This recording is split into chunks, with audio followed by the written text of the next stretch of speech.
ಎಲ್ಲರಿಗೂ ನಮಸ್ಕಾರ. ನಾನು ನಿಮ್ಮ ಪ್ರೀತಿಯ ರಕ್ತಧಾರಿ ಮಂಜು, ಮೈಸೂರು.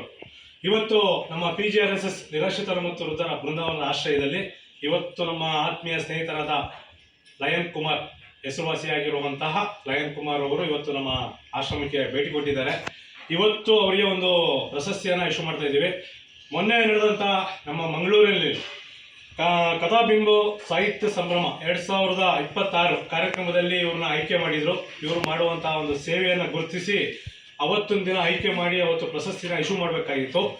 ಅವತ್ತೊಂದು ದಿನ ಇವರಿಗೆ ಪ್ರತಿದಿನ ನೀವು ನೋಡ್ತಾ ಇರ್ಬೋದು ಫೇಸ್ಬುಕ್ಕಲ್ಲಿ ಲೈವ್, ಅನಾಥ ಶವಗಳಿಗೆ ಮುಕ್ತಿ ಕೊಡುವಂಥ ಏಕೈಕ ವ್ಯಕ್ತಿ ಅಂದರೆ ನಮ್ಮ ಲಯನ್ ಕುಮಾರ್ ಅವರು.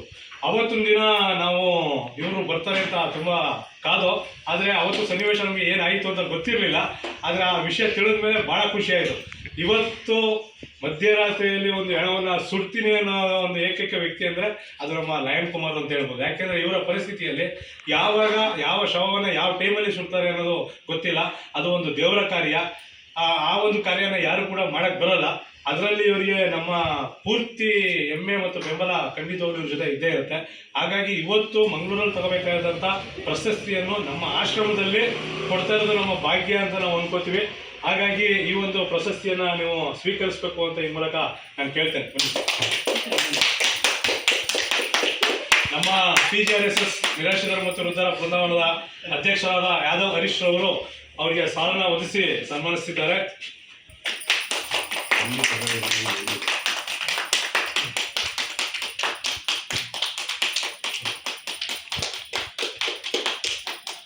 ಹೀಗೆ ನಿಮ್ಮ ಸೇವೆ ಹೀಗೆ ಮುಂದುವರಿಯಲಿ ಸರ್.